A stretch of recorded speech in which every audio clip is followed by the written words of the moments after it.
Okay, Francis Freedland. Today is March, I think it's the 8th, 1994. So Francis, now that you're going back to France, I'm very happy because there'll be some place I can visit. Okay. And it'll make it much nicer. I want you to remember back when you first came and remember yourself as a French boy becoming an American. If you ever really became an American, your sense of dual culture, dual nationality, dual alliances, and if you found like-minded people, did you feel comfortable at the Lycée? And also, if you will, your sense of identity as a Jew or not a Jew, how any of this fit into any of your sense of alienation or affiliation. All right. Okay, we'll try with the Lycée. I came to the Lycée in 7e at age 10, after my mother had died. The Lycée immediately integrated me. We were neither French nor Americans. We were French kids living in America. It was very... you immediately felt a certain sense of security to be taken in by a group of kids who spoke your language. We were also, at the Lycée, as a result, very different from everyone else, from the other schools and the other kids. We were a clique. We were an elitist bunch of special people who spoke both languages. We wore a uniform. Most of us lived, not me, but most of us lived on the Upper East Side. We were looked upon with a certain reverence by other kids. How do you know that? Because we used to hang out with students from the surrounding schools, Dalton, I forget the name, Spence. I remember that for these girls, a Lycée boy was prime. So the Americanism came in slowly, a bit at a time. We weren't thrown into American culture. I mean, for me, it took years to learn how to speak English properly. I didn't really have to. American customs, I didn't have to know them because I was within that French mindset.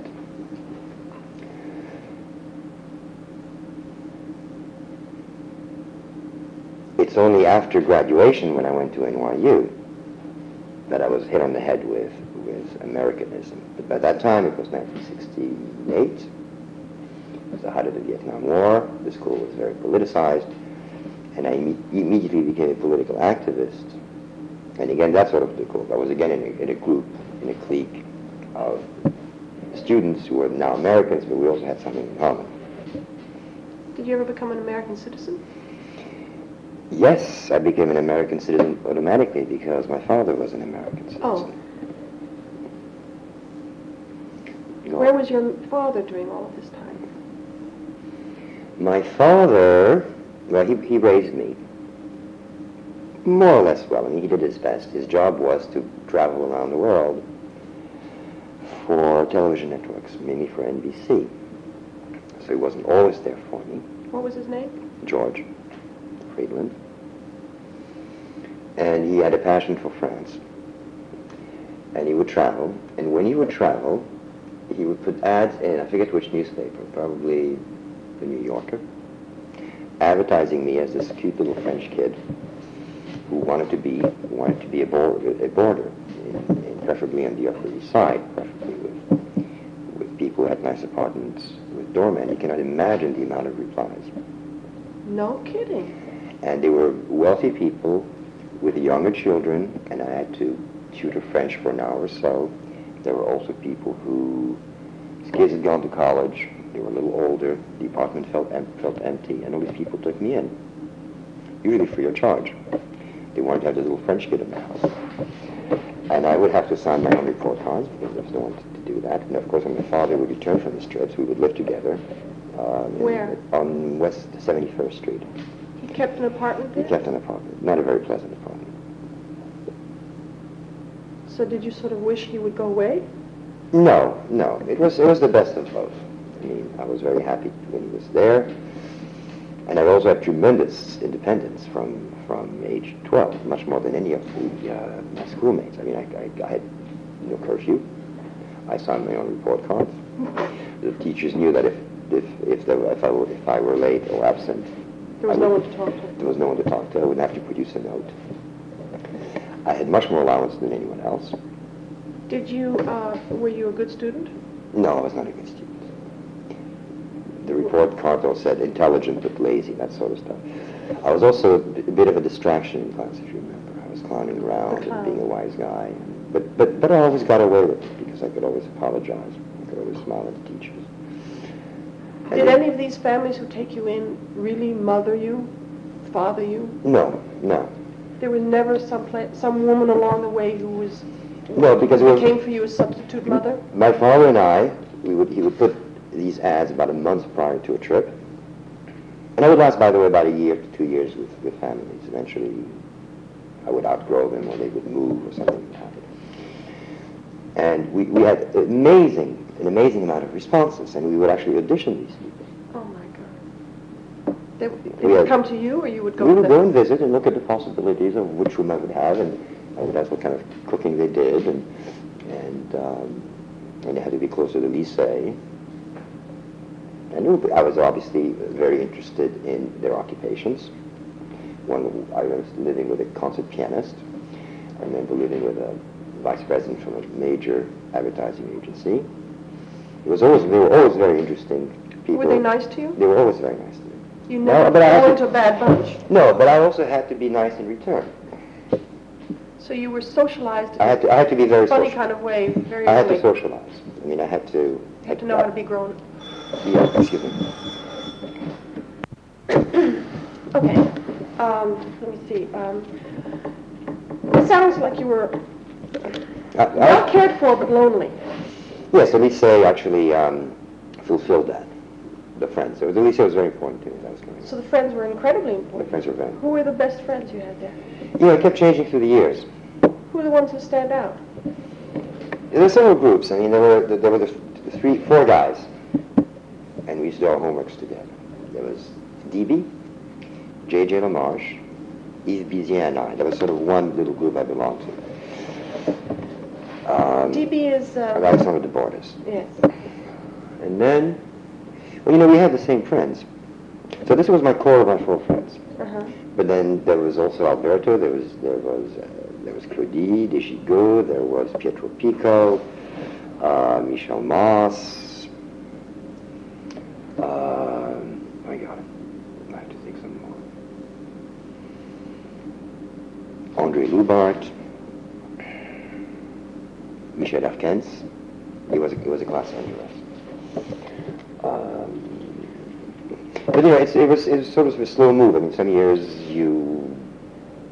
and also, you know, we would never find each other in the same classes as we went.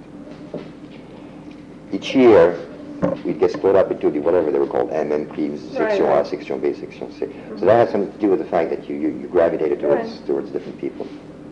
Mm-hmm. And Arlette Truffert was a very good friend. Do you remember Arlette Truffert? No, you don't. She was there towards the end. Arlette. No. And of the young women? Of the young women. Did you date girls at the Lycée? Yeah, yes, except you were always at an advantage when you dated girls that were in classes below you. Of course. Of course. Yeah, I had a girlfriend whose name was Catherine Dubois. No. And she was in class below me. And it was our first sexual experience. It was mutual.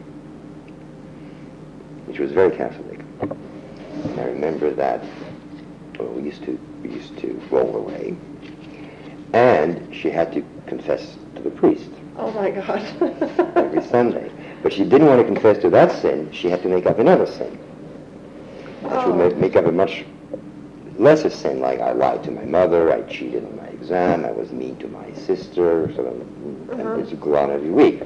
Until one day, somebody told her she realized that the worst possible sin is lying in confession. Then she was really in a bind.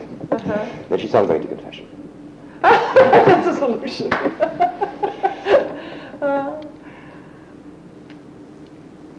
All right, now, It's a little awkward for me, but I'd like you to remember Mm-hmm. what you remember of me. Of you.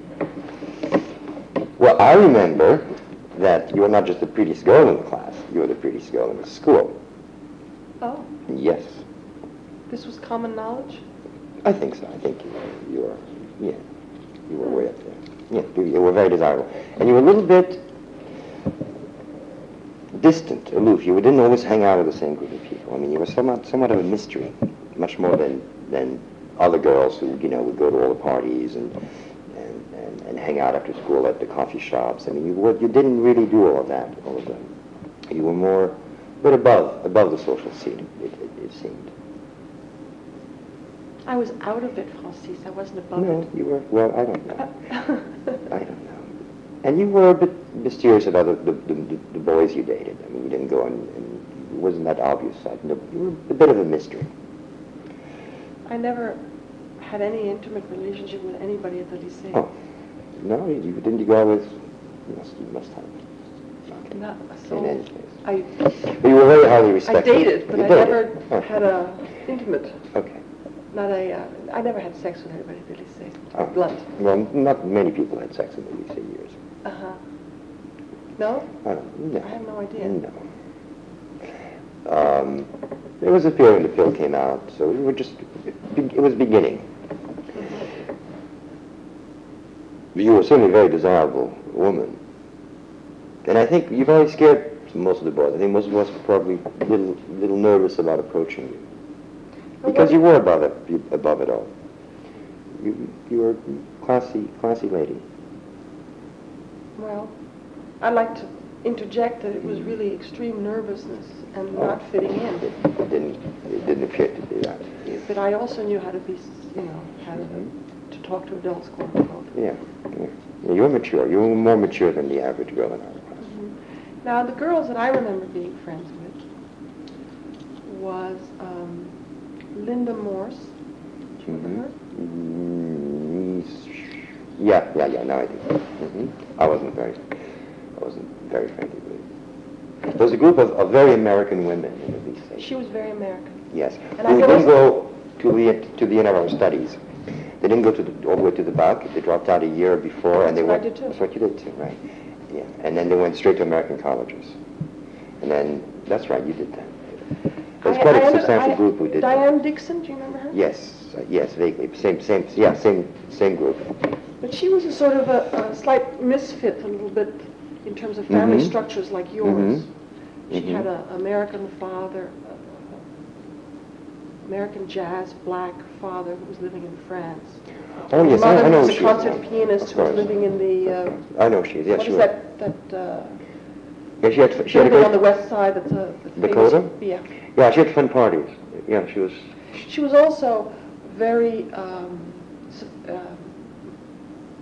more experienced than Yes, I was. it appeared. And she was not a good influence, quote unquote. Right. I remember her in that way too, a little bit. And there was another.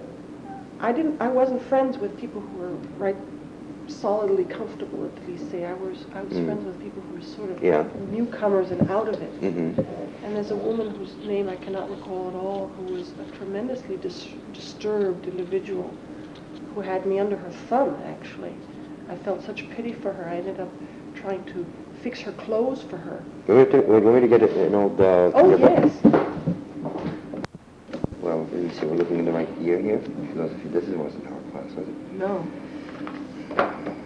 And there's pictures that have been cut out, I guess are rivals. Look at this. Oh. Have you been cut out of this one? No, No. not this one. Oh, this is... This is not. No. That's the girl. That's the girl. Oh, That's her. I loved her.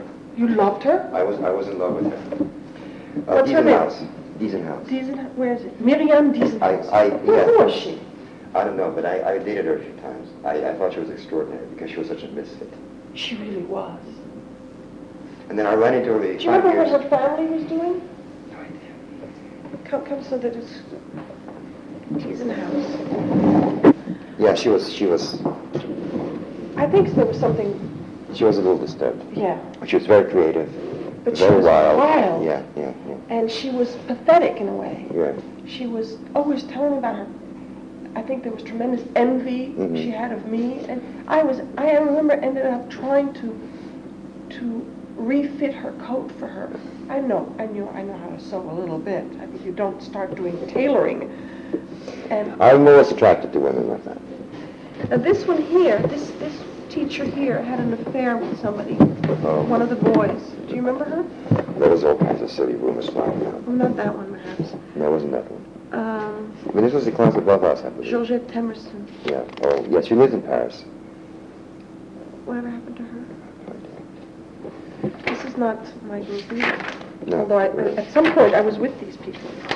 Right? No, this is not here coming, but you see, This is not my people have group been either. cut out. A big pool. You know, years later, when I looked at these names, I said, "Oh my God, there are a lot of Jews in this group," and I didn't know that. Okay, this is our years. I liked Rudy very much. Everybody liked Rudy. She was. Claudie what? There she go. She's living in China. She's living in China. This is Andre, who I ran into Oh in the yes, street. I liked Andre. He's in Tokyo, but I have his number. Yeah? Yeah. What does he do? He works for the city in construction. Oh. He administers something around. And he had a sister. What was her name? Tibu. She's in Tibu. Spain dancing. Oh my God, that sort of fits. It was Busy nice, Glenn. thank God, yes. I have pictures at home somewhere, which I packed away of that year I used to bring my camera in school. This is Pico, remember? This is my other best friend, Who was that? Corinne Lamfield. Oh yeah, she was nice. She also lived in a sort of a misfit family. Right. There was no father. There was a mother and two sisters. Mm-hmm. She came to France the same summer I did. She stayed with her aunt, and we did all sorts of shenanigans. And she got sent back to America Really? because of her misbehaving, because we had a party in our aunt's house when the aunt was not there, fooling around with some She was strange nice. boys. Yeah. And then I did her a terrible turn. She had this American boyfriend who came to visit her at the hospital because she had hepatitis, and he ended up being my boyfriend. And I never found out what happened to her. So where are we, my friend? Here we go. You're looking like you got a mess. Oh, I'm not. I'm here. Or you've been cut out, huh? I've been cut out. Alexander didn't like you. Yeah, I haven't been cut out. Oh. And here's he who killed himself. Oh, Committed I forgot. suicide. Oh, but he was a funny fellow. Yes, he was a funny It's guy. JJ, who you probably didn't know well, but we were. Yeah, I remember him. This boy. Yes. He Viola. died. No. No? Viola? No, I'm No. thinking of the wrong one. There was a boy who during these years, somewhere around here, Oh yeah, I know. That was a long time ago. he Cut himself. cut himself with a knife, fooling around. Does this concern us? And this is a little young. It is? It looks a little young. Yeah, probably. Yeah. This is we're in Seconde here. But I had a wonderful time. I mean, I adored the social scene at the Lycée. It was very important for us, you know. There's all this. Margaret Rellan, Linda Morse, Yeah. and Sally Fishback. These are the three American girls. They would go in the bathroom and fix Oh, their I was hair and put absent. their makeup. Yeah, I'm telling you. No, I'm not. I'm here. Here. Oh no. Absent. No. Bizian is Bizian. We're both here. So why do they put? Because the one to. Oh, they stuck you in maybe. Maybe it's a picture that's been added in. No. We'll just screw it up. Nothing surprising there. Now this is another one of these friends that I had. Oh yeah, what's in? I remember. Nancy Anholt. Oh yeah, she was fun. She was pleasant. She was pleasant. I think so. I don't remember this. She I was- remember her as wearing white lipstick and being sort of cloying. No, I'm not sure. I get her mixed up with Dixon. No, this is not Anholt. Dixon. I remember Anholt. I don't know where Dixon disappeared to. I don't think I'm here, actually. I don't see my name anywhere. Do you see my Were you in this Oh, one? here it is. Premier rang. Je suis là. You cut out next to that. Remember her, Tessie? Tessie, yes. Well, Anyway. so we just saw the four girls. So I had friends who were sort of outsiders. Mm-hmm. They would come in for a year or two and disappear. There were a lot of people like that. Yeah. I was never taken in as in any clique of friends. You were more than welcome to, but maybe it was that you were shy or you I didn't fit in. didn't fit in. I didn't fit in. I think the girls probably picked up the same thing, that I wasn't into Those my were hair and those- putting lipstick on in the bathroom. Yeah. And I remember being extremely lonely, and that most of my friends, I think, were.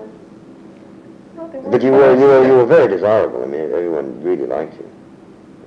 Well, what would you like somebody for in those days? Either they were great clowns, No, or they were particularly because you attractive. were mature and you were particularly attractive. Okay, that's encouraging. You remember lycée parties? Yeah. Tell me about them. You didn't go to them? Some of them. They were wild. What made them wild? The number of people. Huge numbers. I mean, everyone from Troisième to Terminal would come. And you also didn't need invitation. It was just sort of announced there was a party and people just crashed. And we demolished those beautiful apartments. And there was a band. Remember the musicians, the band, the Flintstones. We had our own little lycée rock and roll band. And there were humongous parties. I don't remember that at all. There was one every week. And I don't know how we were able to convince our parents to have parties in those nice East Side apartments. Did you come to a party of mine? I had a party one year, and it was not wild. My father was present, and he had a great time. I don't remember. Well, there was no marijuana. Do you remember my apartment? Yeah, I had been to your apartment. For lunch, you invited Some friends. and I sometimes was invited. Yeah, I remember going to your house. And I don't remember the apartment itself. Those parties, there was one every weekend. And we're not into, there was no marijuana, a little bit of booze. People would try to bring in a bottle of whiskey or something. And a lot of smoking. A lot of smoking. A lot of making out. In corners. Yeah.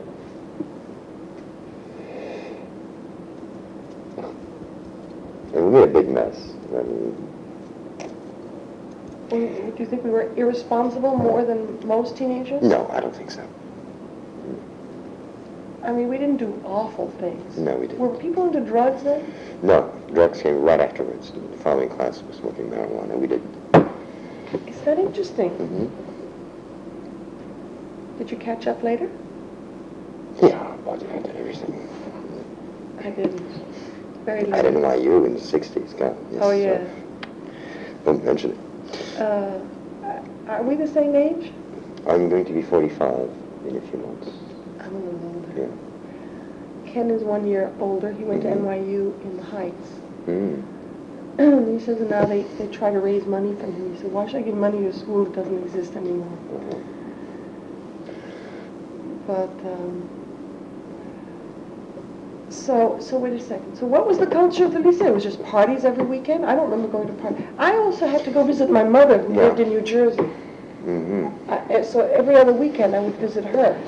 So I was away. Studying was very hard. We all worked very hard. The pressures of the butt was something that affected a lot of us. No, we worked. We had homework. It was difficult. Do you remember going home and actually doing homework? Yeah. Well, you had to be selective. I mean, you were always given too much homework, so you had to figure out what the teacher's method was. So if you recall the previous week, you probably wouldn't recall this week. You could not do all your homework. You had to. Really, is that true? Yeah. Because I see my daughter now going to a school that's similar to the lycée, and she's having a terrible time. And so I commiserate with her. I said, I remember not being a good student. Yeah. I remember being awful in math and sciences. And I remember not being able to cope with the quantity of homework. Yeah, I had problems coping. And I was able, one way was to pool. I mean, remember JJ, DB, Eve and I, we would go to DB's apartment in the afternoon, and I would do the geography, DB would do whatever he was good at. Eve was a scientist, he did the science work, and JJ did something else. So how did we pass the exams then? Barely. And then philosophy was real pressure. I mean, you had the back coming up. You had both backs. Did you do both? Yeah, I passed my back. And it was hard. So on weekends, we really let it all go. I mean, we needed those parties to keep us sane. Yeah. Did they change in quality from the troisième to the philosophy? Parties, they got a little more grown up. I remember being hit on by somebody who was in première of philosophie when I was quite young. Yeah. I thought there was a lot of large gaps Yeah, in age yeah, groups yeah. between the It was. About 3-4 years. Yeah, that was large. And then there was one party, I forget where it was, where the party we were attacked by a gang in the party itself. They came into the house? They came into the party. I forget whose party it was. And Raymond Morini got beaten up, and then Chris Kendi got beaten up in the street afterwards as he was leaving or coming. And then one girl was, I forget her name, was beaten up. And it was a big stink because the school actually got involved. And the school wanted to know what those parties were about, whether there was alcohol, and they got into a fight. And this was a gang of, the neighborhood east of the Lycée was Irish working class. Yeah. Was it? Yes. And I mean, there was obviously a lot of class and resentment. And I don't know if you remember, but for a period, that same gang would attack students in the street.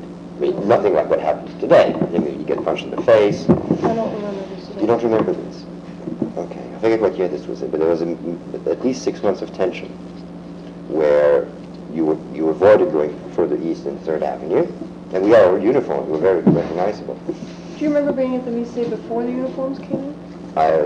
Yes, for the first year. Yeah. And, well, anyway, it was a big stink, and then the administration got involved with the party. They sent letters to parents. I forget what happened, but for a while the parties became a little less subdued.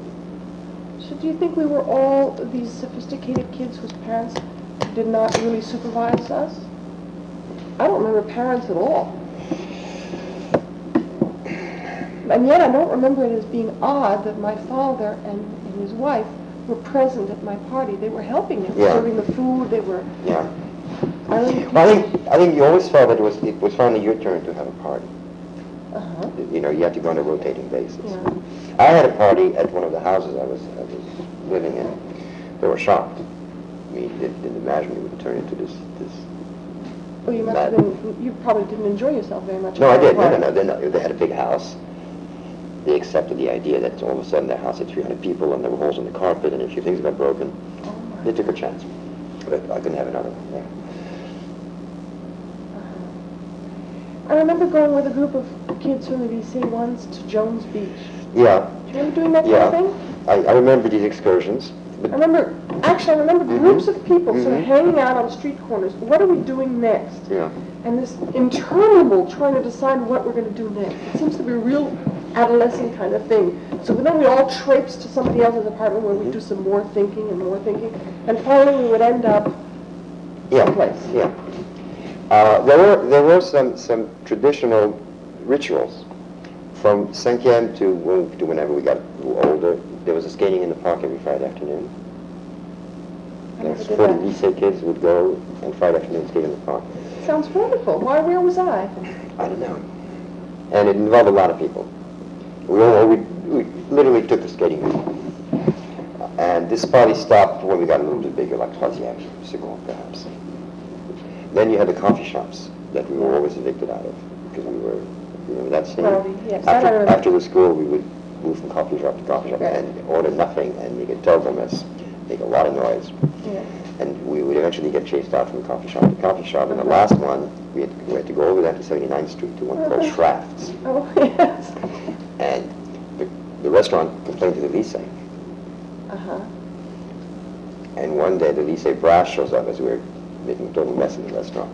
Ooh. We were all punished, and we were told never to go to the restaurant again. That was another scene. Do you remember the summer René Martin fixed her nose? No. What was the little coffee shop on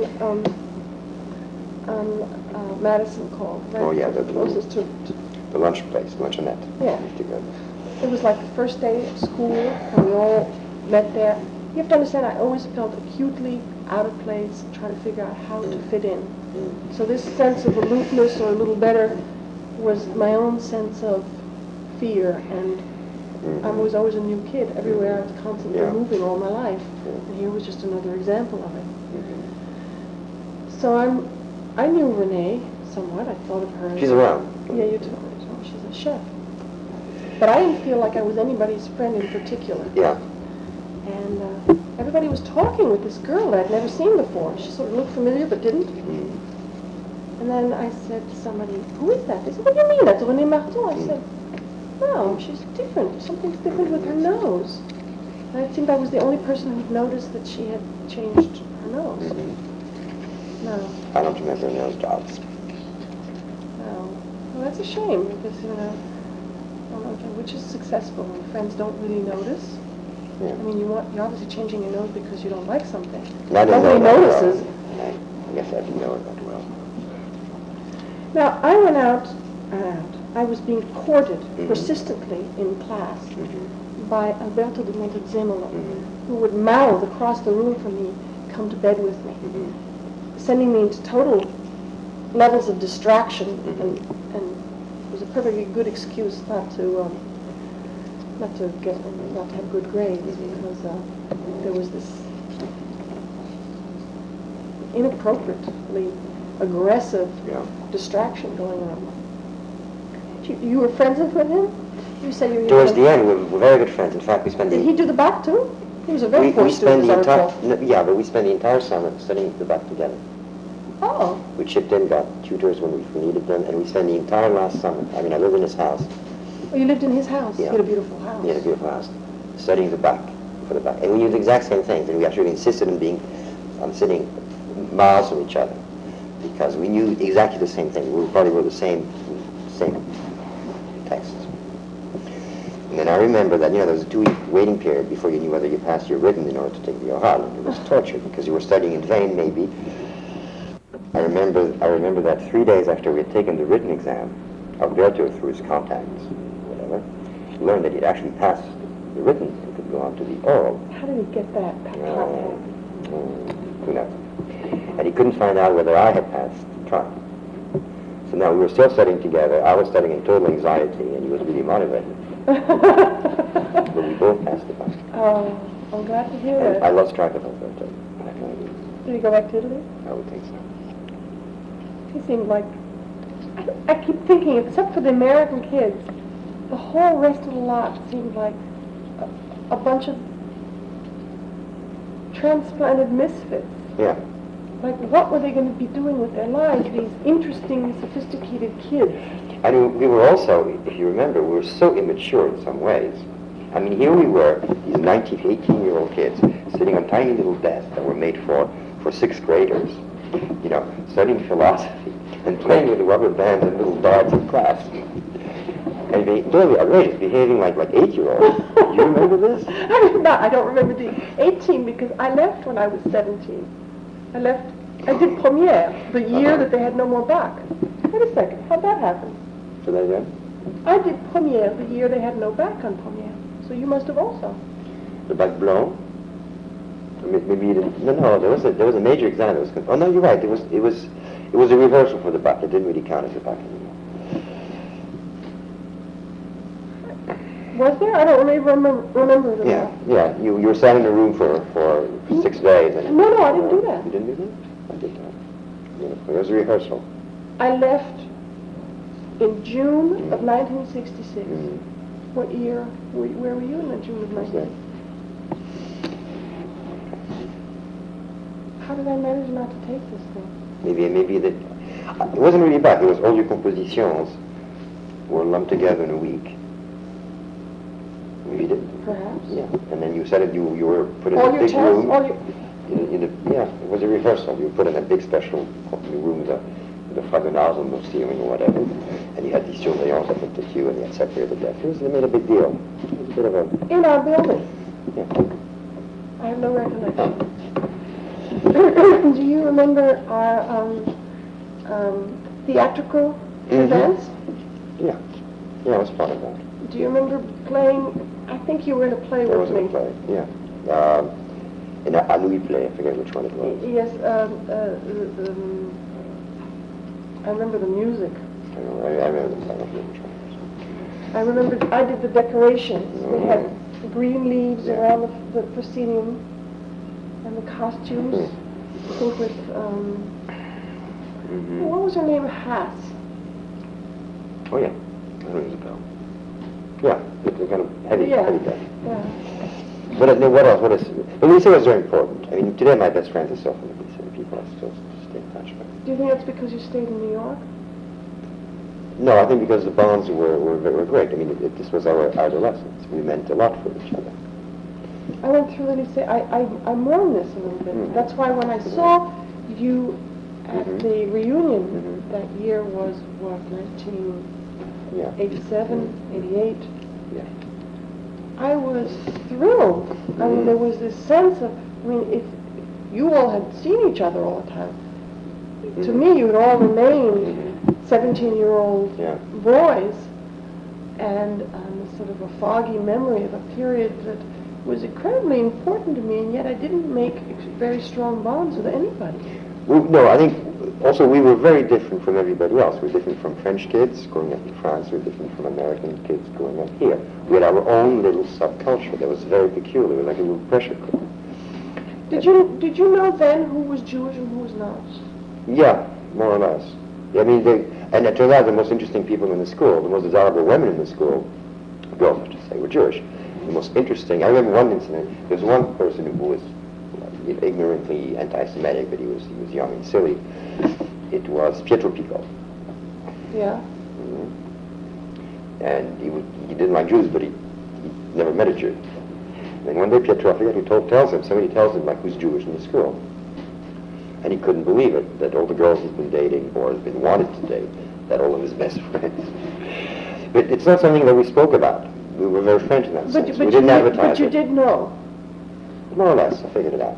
Was I considered Jewish? No. No. But it wasn't something we openly discussed. I mean, eventually, at one point, you find out that this person is all of it. Uh-huh. And we didn't have the standard Jewish names either, No. you know. Well, Freedland, Yeah, maybe. The contingent of foreigners who were not French, Mm-hmm. did they stand out as a separate group somehow, or did they integrate well? They integrated very well with the French, especially the Italian boys. They integrated with a French set. Yeah, why is that? Same kind of mentality? Some kind of Mediterranean, goofy mentality. Goofy. Swiss? Remember 2 Swiss brothers? No. No. Africans? They were in the lower class. I remember Mamadou something was quite a funny fellow. Mamadou Koulibaly was the ambassador's son, some Mali or something. Yeah, very like him. Magloire, that rings a bell. And then you had the Saudis, who everybody kind of liked too. Kanache. And nobody knew what Saudi Arabia was, and he certainly didn't act like a Ayatollah. But I think there was really no discrimination. Well, these were all really upper crust kids. They were all upper So that there's crust something really international about it. Mm-hmm. I credit the Lycée experience, Mm-hmm. not for forming my closest bonds of friendship, but for giving me a sense, or continuing what I already had, because of my own upbringing, a sense of international cosmopolitanism. Mm-hmm. And a sense of freedom from anxiety or prejudice about other people entirely. Yeah. No, we had a very good education. I mean, how many kids at age 15 sip coffee on Madison Avenue talking about existentialism? And we did that. I mean, we were very privileged. We read Sartre and Simone and Camus at age 16. American kids don't even know what existentialism is. I mean, we talked about Marxism at age 14. We knew this stuff. We were really given a highly intellectual education. Do you think that this was the boys? So this was a French group more than anyone. The boys, no, the girls. The girls too? Yeah. Yeah. Because I don't remember this No. at all. The friends I had were not We were- into this at all. As I look back Yeah. now, No. the quality of the friendships I had was very poor. But we were very bratty. I mean, we had no social consciousness. No social consciousness. No, we didn't. What do you mean by that? We were privileged and were glad about it, and felt no compassion for the poor and the suffering of the world. And Okay, that it's goes very- with the package. It goes with the package. Right. I was one of the poorest student in the school. Yeah, I would think, I was... you had the illusion of being a wealthy boy because of where you were living. Yeah, but the apartment that I had with my father was I wouldn't say a slum, but it was a dingy little place. I never invited a friend from the Lycée to my apartment. I was embarrassed to have this little cheap apartment. But I had more allowance than other people. I had more pocket change. I mean, I took my friends to... Did he used to send you money once a month, or how was there any... He just gave me a lump sum before he left. I had more than I ever needed. But we're talking a few dollars a week here. We're not talking $100 a week. But I'm the one who had change in his pockets to provide for coffee, for a movie, for this and that. Did we ever go out to places dancing? No, we were too young. We were too young. To go to discos and bars, and you have to be much older for that. No, I went to Yellowfingers. Yeah, I remember that place. We used to go there. That was a dry soda place. No. No? They had a bar. Really? And on the weekends we would go out. I remember doing the World's Fair. I remember that. The World's Fair. Groups of students would go to the World's Fair. I remember... what other great things? Oh, the skiing. I went on a ski group once. I had a great time. There was the official Casrier ski groups. Yeah, that's the one I went with. And then some students very early on had automobiles. René Asper, I think, was the first to have a car. In New York? Yeah, the first student to have a car at age 18. And he would fill his car with students and would go skiing somewhere. Oh, and then he was the Auberge de 4 Saisons. You weren't part of that group. No, I wasn't. Yeah. So it was wonderful. This happened periodically, especially in the wintertime. Groups of students, big groups, 10, would go to the Auberge for the weekend. And the owner was called Dadu la Veille. And this wasn't première. And there'd be like 6 girls and 6 boys. Of course, the mothers were very worried to have their young daughters go off with a bunch of boys. So Dadu la Veille would tell the mothers, "Oh, don't worry, I'm going to be right under the bedrooms with my baseball bat, and if I hear any hanky-panky in there, I'm going to separate them and beat up the boys." So we showed up at the Auberge, and there was a chalet. We were about 4 or 5, 6. That's where you were. And they say, "Okay, guys, this is the deal. You can have the chalet. Do whatever you want." And this is where most of us got our first sexual experiences, at the Auberge. So who were the people who used to go to this group? It would change. It was really, really... I forget. I'm a little jealous. Yeah, that was great. I'm jealous, not of that one, but of just your whole wonderful Yeah, experience. this is where I got my first sexual experience, at the Auberge. We were petrified, of course. Petrified, of course. I had to go to France for that to happen to me. So, what else was there in terms of socializing? No, pretty much that's it, I believe. Do you remember your teachers? Mm-hmm. Who are the ones that you remember best? Well, we had... For whatever reason. Well, we had our philosophy teacher, Showcase, because he actually finally treated us like adults and talked about important things like sex and politics and communism and Marxism and ideas. And, yeah, obviously we all liked him. Then we had... I didn't like any of them, really. No. I made fun of my teachers. Do you remember English teachers? Well, I was with a stupid English class. Remember? Oh. So I had a different I was group. in the baby class with the real turkeys, with mostly Italian boys. That's what they refused. I felt there was an awful... When I thought I was a bad student, he was far worse than I was. Yeah, we were I was in the English class. You couldn't believe how awful. We were talking about this old lady called Mrs. Hess, who was 75 years old. Oh. She was deaf and blind, and the class was monumental. It was really chaotic. But you know, I love Mrs. Hess. Yeah, she was adorable, but... When I had her in Vitienne, is when I learned, or maybe it was not Vitienne, it was when I came back. She stays for me, a very important memory. Right. Because she presented a poem one day, she brought a poem in, and she saw my response.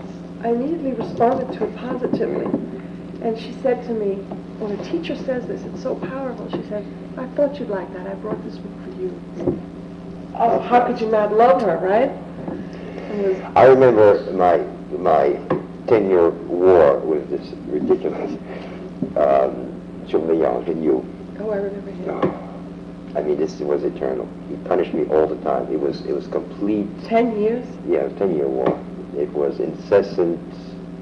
It was so mischievous.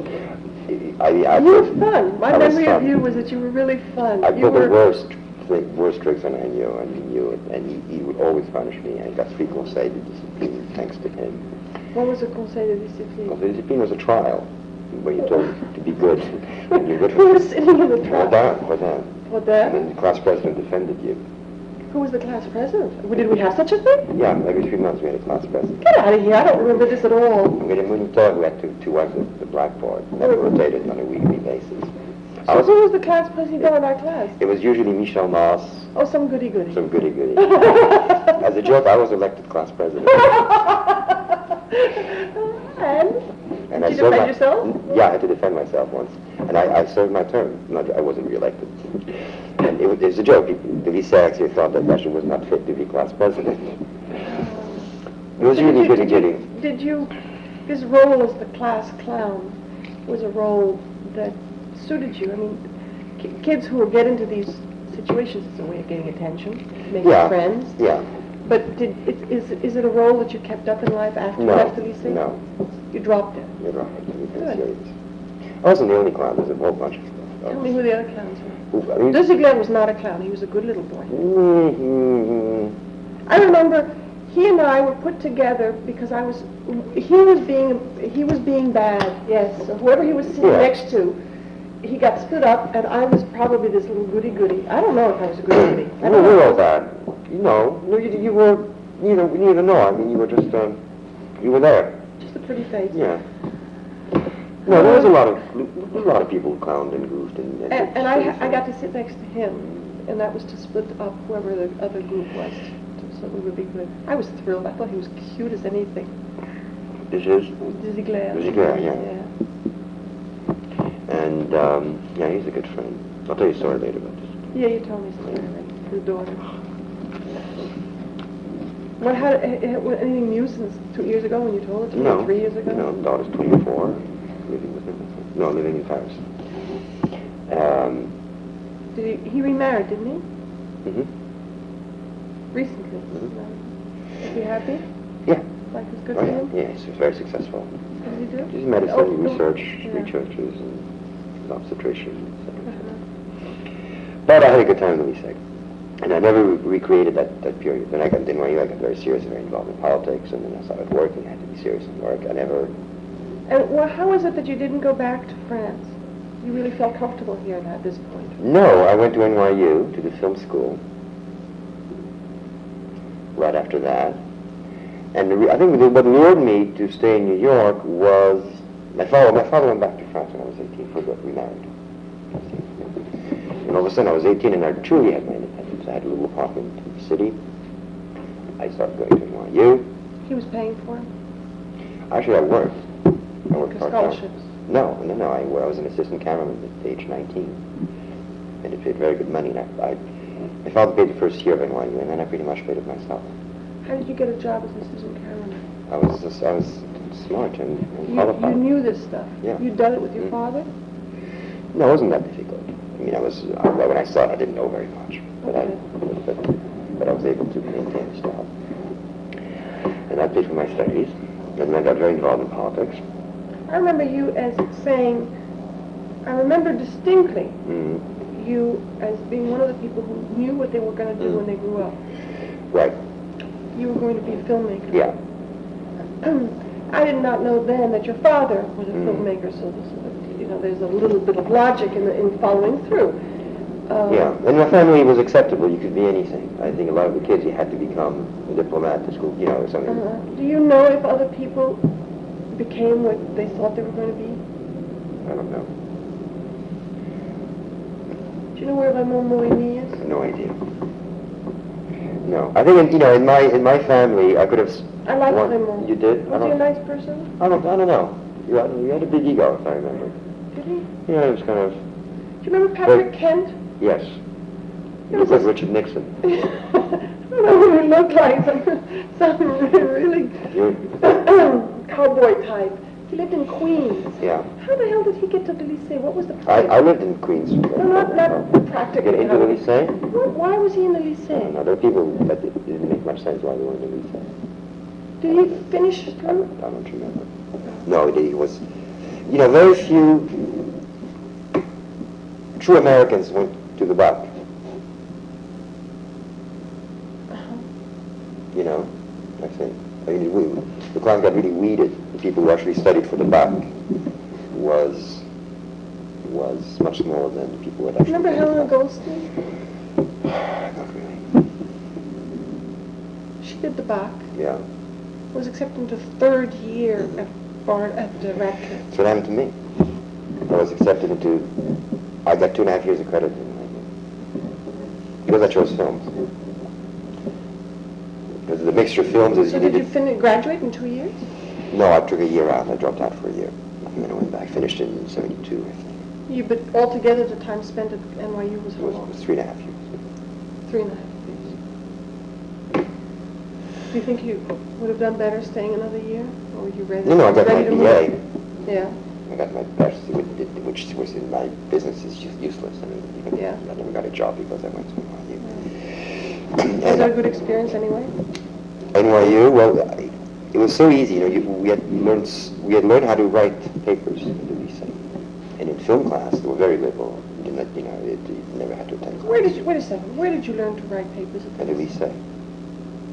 That was not my experience. When you in philosophy, you learn how to write papers. Oh, I didn't do that. When I went to the back in year 2000. I went to college and I Oh. could not write papers. Oh, I wrote. So in class, the film teacher would say, well, you have a choice. You can either take a test or write a paper. Now, who wants to take the test? Everybody would raise their hands.